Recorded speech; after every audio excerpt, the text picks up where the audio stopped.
Hello, everyone. Welcome to another episode of Spiritual Readiness in the Time of the Shift. Today, I want to talk to you specifically about three related behavior, or should I say mindsets, that are referred to in Buddhism as the three poisons. And all of it relate to one general type of mindset, which is survival. As long as you remain in survival, these three things will become the poisons that will stop you from reaching enlightenment. The first is referred to as Tengha in Buddhism, which loosely translate as greed, or in a combination of greed and lust. It is a desire that is so consuming that the more you try to fulfill that desire, the more empty you are. It's like a bottomless pit. The more you feed it, the more you give to it, the more hungry you are.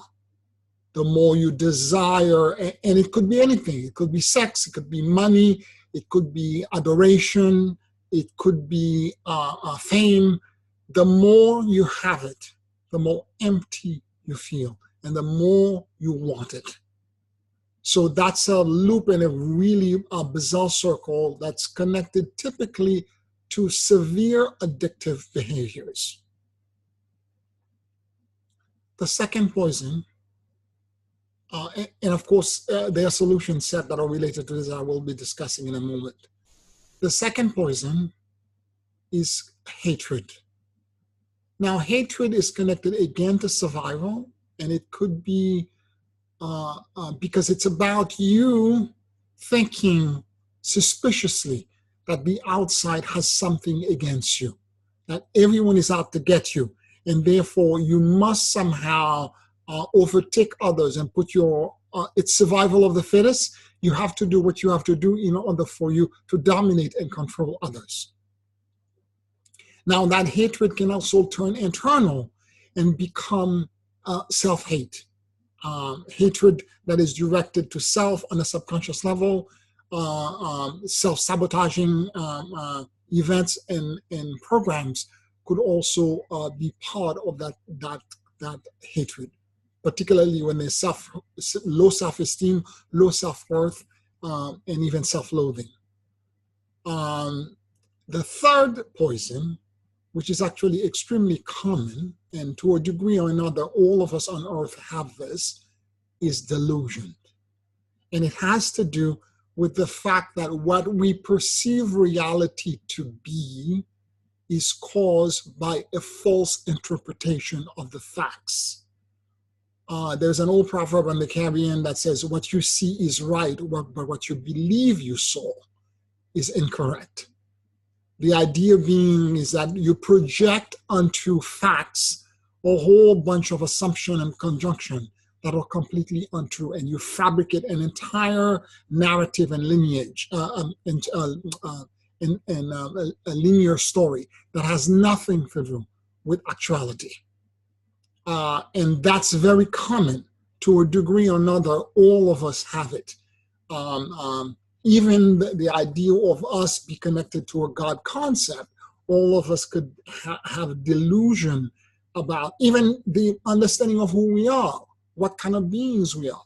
We see ourselves as very limited, residing in a physical vessel shell, when in fact that in itself is a delusion. It's an illusion. It's not true. We are gods having human experiences. And when you begin to understand the degree to which that you are such a celestial being, you begin to expand. But that has to go progressively. The removal of that delusion has to be slow, progressive, and incremental. Okay? And as that gets removed, then you begin to see yourself gradually as something bigger, greater than what you thought you were.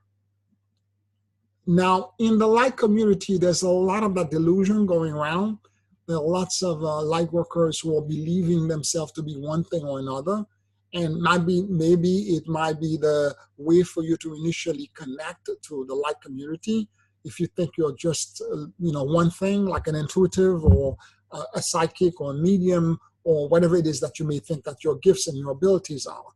But in fact, we are a combination of all of the above. We are celestial beings having human experiences. And all of these things are just a facet of the multiple light that we can reflect. I also want to discuss for a little bit about the fact that once you stand in your power, once you begin now to truly understand your true nature, and you begin now to reflect and move toward fulfilling that true nature, you begin to become disruptive to people who are still in that delusion. You begin to be a threat, and you begin to be something that they will try to squash down. I have to tell you, I cannot even begin to think of the number of times that I've helped individuals and even saved their lives, literally saved their lives, that they have come around and betrayed me or tried to undermine me and try to completely badmouth me and tell people about me in such a negative light that you would think that I was their worst enemy. It is something about the human nature, again, whatever story that they're, linear story they're telling themselves is certainly a delusion, right? But we need to understand that as light workers, often it's the phenomena that happened with Master Jesus and Judas. It's that phenomena where you're offering all of this help and you're guiding people, and suddenly they begin to betray you and see you as a threat, because whatever it is that you're offering becomes a fear for them, because they're still existing in the three poison, and they're seeing you and interpreting what they're perceiving as a danger to them. Now, I know what I teach right now is so far advanced that it's not for mass consumption, and I'm the first one to admit this. I teach teachers. I teach people who want to go in depth. There are lots of other people out there who teach what I call bubblegum spirituality. They teach the surface, they teach the basics. It just skims the surface. They say all the right things, but there is no real depth. I am an ascension teacher, and I mean to say by this that I actually can take you from wherever you are and giving enough time into ascension. Now, let me just qualify this by saying this. I'm an architect. I have a license in architecture. It took me over 10 years to secure that license. I went to undergrad school. I went to graduate school. I spent 3 years in practice before I qualified to take the exam that gave me my license. Now, if I'm going to help you with ascension, which is a transcendence out of the 3D reality, it's going to necessarily take you longer than let's just say 10 years for this to happen. There are lots of people out there who are completely delusional, who think that getting light code or having some sort of initiation being done to them, doing some ayahuasca journey, spending a year or two in the proximity of or doing one particular practice is going to take them there. Or some of them are doing absolutely nothing. They're just reading all these books and they're just meditating. It's not enough. That is highly delusional. Transcendence from the 3D into 5D is going to, if it takes you 10 years to get your license or to become a doctor or etc., it will take you certainly at least 10 years for you to move into this transcendence. And I understand it's not for everybody, okay? And I'm okay with that. My pool of people that I can teach to is very limited. And if you're willing to invest the time, I'm more than happy to share with you everything that I know. And I can guarantee you that I can take you from A to Z. I can teach that. But it's the question of a lot of people who approach me often and who are delusional and who expect a miracle to happen overnight. They think by doing a few classes, coming for 2 months, 3 months, they're supposed to be ascended, and they're walking around saying, oh my God, I feel all this energy. What you're feeling is woo-woo, and it has nothing to do with removing the 3 poison. Because what you have to do over those number of years to ascend, you have to remove those 3 poison. You have to subconsciously recondition your subconscious mind so that you're no longer affected by them. And for that to happen, it's going to require some time, a lot of practice, a lot of focus, and a lot of discipline. And those are in short demand. When we're living in a society of instant gratification, okay, of or everyone looking online for the number of likes that they have with every posting that they put on mass media, for everyone who is searching for hacks, for shortcuts. Everywhere you look, someone is trying to give you the 3-step to XYZ, to mastery of the XYZ. There is no such thing for ascension. You have to do the real work. And it's incremental, it's evolutionary, it's slow, but it's real.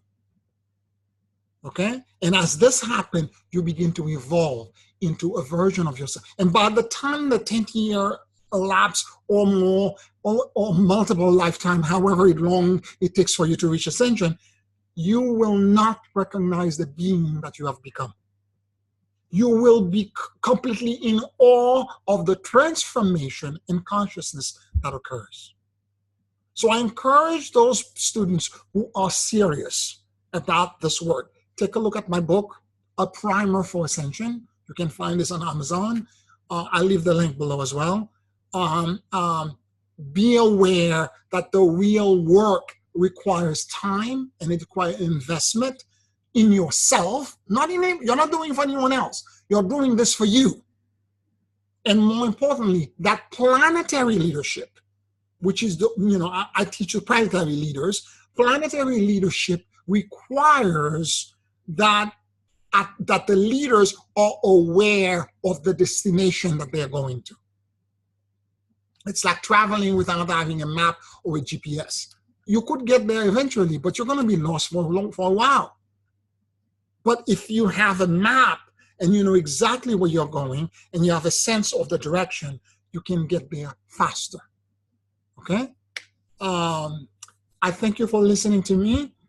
You all have a blessed day. Please like this video, leave a comment below, subscribe to the channel, and I will talk to you next week. You have a blessed day. Thank you.